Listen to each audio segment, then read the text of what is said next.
ராம்கி, நீங்க எப்படி பாக்குறீங்க இந்த விஷயத்தை? இது ஒரு இயல்பான ஒரு நகர்வு அப்படின்னு பார்க்கணுமா, இல்ல இதுல ஏதாவது அரசியல் ரீதியாக கவனிக்கக்கூடியதாக இருக்குன்னு பார்க்க வேண்டியிருக்கு?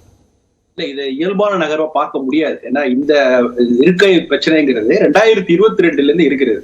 இது சம்பந்தமாக உயர் நீதிமன்றத்துல வழக்கெல்லாம் தொடரப்பட்டது. அதனால இந்த பிரச்சனையோடைய முழு வடிவம் கண்டிப்பாக முதல்வர் அவர்களுக்கு தெரிந்திருக்கும் தான் நான் நம்புறேன். சோ அப்படி இருக்கும்போது இன்றைக்கு முதல்வர் ஒரு மறுபரிசீலனை செய்யுமா சபாநாயகரை கேட்டுக்கொள்வதுங்கிறது ரொம்ப முக்கியத்துவம் வாய்ந்தது. ஏன்னா கடந்த காலங்களில் சட்டமன்றங்கள்ல முதல்வர்கள் தாயுள்ளத்தோடு நடந்ததெல்லாம் நம்ம பார்த்திருக்கோம். ஜெயலலிதா அவர்கள் தேமுதிக எம்எல்ஏக்கள் 4 பேர் அவரை கேட்கும்போது அவர்களுக்கு முன்னிருக்கை அலர்ட் செய்யப்பட்டது. அது போன்ற ஒரு தாயுள்ளத்துடன் தான் முதல்வர் நடந்து கொண்டார் அப்படின்னு நம்ம எடுத்துக்க முடியுமான்னா, அப்ப இதோடைய நம்ம சட்டமன்ற நிகழ்வை பத்தி நம்ம விமர்சிக்க கூடாது. இருந்தாலும் இந்த 2 தலைவர்களுமே இணைந்து உட்கார்ந்து செயல்பட வேண்டும் என்கிற விருப்பத்தின் காரணமாகத்தான் இத்தனை ஆண்டு காலம் 1.5 ஆண்டு காலமாக ஆளுங்கட்சியினர் அமைதியாக இருந்தார்கள். அவர்களுக்குள்ள சமாதானமா போயிடுவார்கள் என்கிற நம்பிக்கை ஆளுங்கட்சி இருந்தது. அப்படிலாம் நான் டீகோட் பண்ணா அது எனக்கு அரசியல் புரிவு இல்லைன்னு தான் நான் வெளிப்படையா தெரிஞ்சுடுவது. அதனால அது இல்ல, அது இந்த இதுக்கு பின்னாடி உள்ள என்ன நோக்கங்கிறது நம்ம நிச்சயமா எல்லாரும் வெளிப்படையாவே தெரிஞ்ச விஷயம் தான். ஆனா இன்றைக்கு முதல்வர் அவர்கள் பரிசீலனை செய்யுமாறு கேட்டுக்கொள்வதும், அதாவது 1.5 ஆண்டுகளுக்கு அப்புறம் செய்து கொள்வதும், அப்புறம் சபாநாயகர் அதை ஏற்றுக்கொள்வது எல்லாமே இது ஒரு அரசியல் நாகரிகம் என்பதை தாண்டி ஒரு சில தேர்தல் கணக்குகள் இருப்பதாக நான் நம்புகிறேன். என்ன மாதிரி இன்னைக்கு அதாவது இதை செய்வதன் மூலமாக, அதாவது நீங்க சொல்லும்போது எதிர்கட்சி தலைவர் திமுக வெர்சஸ் அண்ணா திமுகங்கிற ஒரு போட்டியை உருவாக்குவதற்காக அப்படின்னு நீங்க அது ஒரு டிகோட் பண்ணலாம். இரண்டாவது, ஓபிஎஸ் அவர்களுடைய முயற்சிகள் தான் அதிகமா இருக்கு. இப்ப அவர் தொடர்ந்து அவருடைய நிலைப்பாடுகள் கடந்த காலங்கள்ல மாறிட்டு தான் இருந்திருக்கு. அவர் சேப்பாக்கம் ஸ்டேடியம்ல திமுக பிரமுகர்களை சந்தித்தார். அப்ப திமுகவோட போய் சேர்ந்துருவாருங்கிற ஒரு தகவல் வந்தது. இப்ப சமீபத்துல சசிகலா அவர்களை சந்தித்தார். சோ அவருடைய நிலைப்பாடுதான் மாறிக்கொண்டிருக்கிறது. சோ அப்படி இருக்கும்போது எடப்பாடி அவர்களுடைய நிலைப்பாடு ரொம்ப தெளிவா இருக்கு. அவர் ரொம்ப தெளிவாக தன்னுடைய காய்கள் நகர்த்தி இருக்கிறார். தொடர்ந்து எப்போதெல்லாம் பாஜக கூட்டணியில் திரும்ப சென்று விடுவார் அப்படின்லாம் பேச்சு வரும்போது அதை தொடர்ந்து இல்லை, நாங்கள் தனித்து போட்டிடுவோங்கிற திரும்ப திரும்ப அவர் சொல்லி வந்திருக்கிறார். சோ இந்த நிலையில ஓபிஎஸ் இதுக்கு மேல இது ஓபிஎஸ் அதிமுகக்குள்ள வரமாட்டார் அப்படிங்கிற ஒரு முடிவுக்கு அதிமுகவும் விட்டது. இதுல ஏற்கனவே திரு எடப்பாடி பழனிசாமி உள்ளிட்டவர்களா வச்ச விமர்சனம் என்னன்னா, திரு ஓ பன்னீர்செல்வம் திமுக குரலாக ஒலிக்கிறார், திமுகவோட பி டீமா இருக்கார், அதனாலதான் எந்த முடிவு எடுக்க மாட்டேங்கிறாங்கலாம் சொன்னாங்க. இப்ப வெளிப்படையா இல்லைங்க, நீங்க இதுதான் நடைமுறையில் இருக்கு, இதை நீங்க செய்யுங்க அப்படின்னு ஒரு பரிந்துரையை முதலமைச்சர் கொடுக்கிறார் அப்படின்னு அதை பார்க்க வேண்டியிருக்கா? இல்ல, இந்த பரிந்துரையை நம்ம ஒருவேளை இப்ப எடப்பாடி அவர்கள் சொன்னார், நான் 4 முறை சபாநாயகருக்கு கோரிக்கை விடுத்தோம். ஒருவேளை அவர் முதல்வருக்கு ஒரு கோரிக்கை கொடுத்திருந்தால் ஒருவேளை அதாவது நிறைய சினாரியோஸ் இருக்கு, பாசிபிள் சினாரியோஸ். முடிவெடுக்க வேண்டியது அவைத்தலைவர் தான்.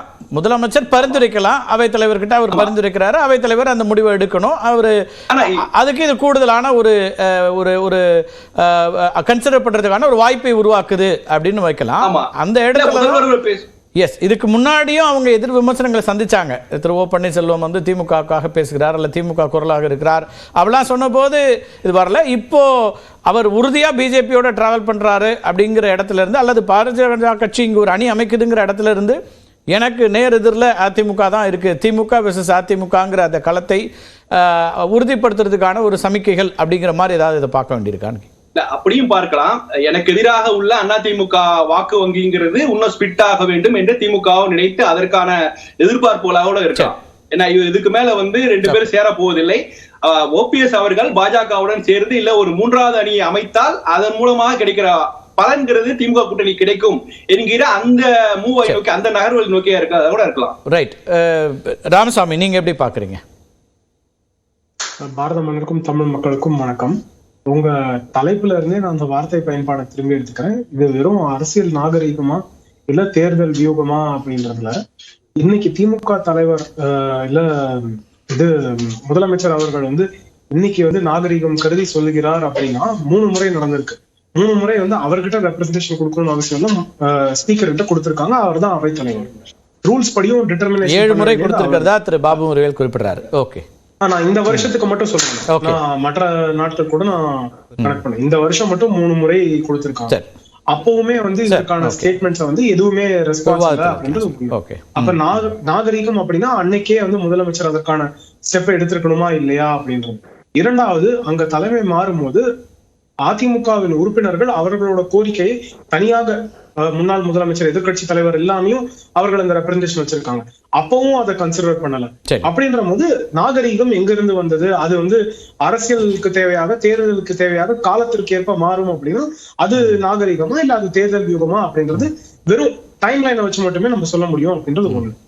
ரெண்டாவது விஷயம், அப்படி இன்னைக்கு வந்து எதிர்கட்சி தலைவர் வந்து திமுக வந்து நல்லா பண்றாங்க அப்படின்னு நினைச்சா 2 நாள் முன்னாடி வெள்ளை அறிக்கைகள் தேவை, ஃபாரின் டைரக்ட் இன்வெஸ்ட்மெண்ட் பத்தி கொடுக்கணும், அவங்க பைனான்சியல் பொசிஷனை பத்தி கொடுக்கணும், அவங்க பட்ஜெட். இப்போதும் அவங்களுடைய அரசியல் எதிர்நிலைப்பாட்டுல மாற்றங்கள் வந்துடாதே. அவர் என்ன சொல்றாரு, இந்த இடத்துல அதிமுகவுக்கான அல்லது அதிமுக கேட்கக்கூடிய விஷயத்துல ஒரு அவர்களுக்கான ரைட்ஸ் இருக்குன்னு நம்புறாரு, அதுக்கான பரிந்துரை கொடுக்குறாரு அப்படின்னு அதை போகும் பார்க்க வேண்டியிருக்கும்.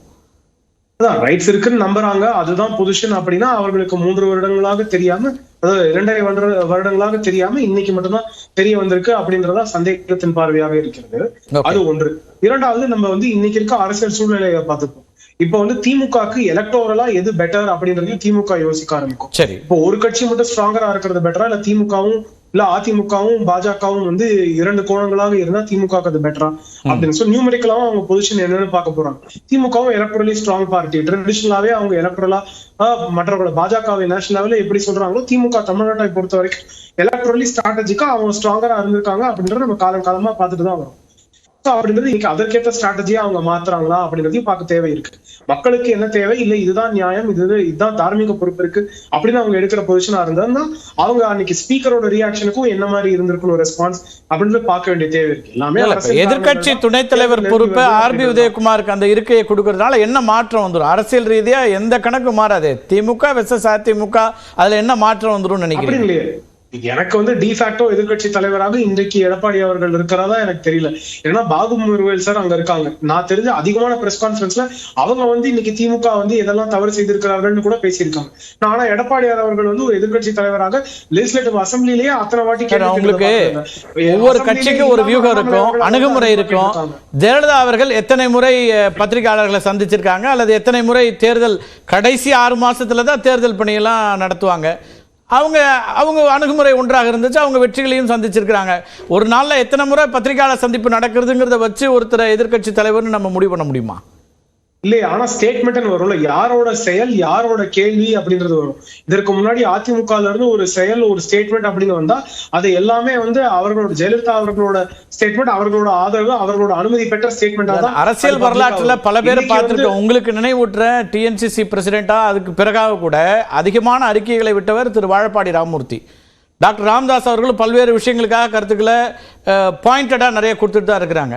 அது மட்டுமே ஒருத்தர் பிரதான எதிர்கட்சி தலைவர்னு மாத்துறது இல்லை இல்லையா? இன்னைக்கு சட்டமன்றத்துல எண்ணிக்கை அடிப்படையில் இருக்காங்க, வாக்கு சதவீத கட்டமைப்பு இருக்கு இல்லையா? நான் வந்து நம்பர் ஆஃப் ஸ்டேட்மெண்ட்ஸ்னு சொல்லல, மக்களுக்கு தேவையான செயல்பாடு அப்படின்றதுதான்.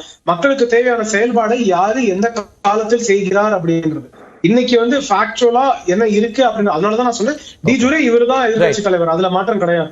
டி ஃபேக்டோ நான் இன்னைக்கு எடப்பாடியாரா இல்லையா அப்படின்ற ஒரு கேள்வி இருக்கு. Okay right. அந்த இடத்துல இருந்து இந்த நகர்வை பார்க்க வேண்டியது இருக்கு, நீங்க பேசலாம் நம்ம.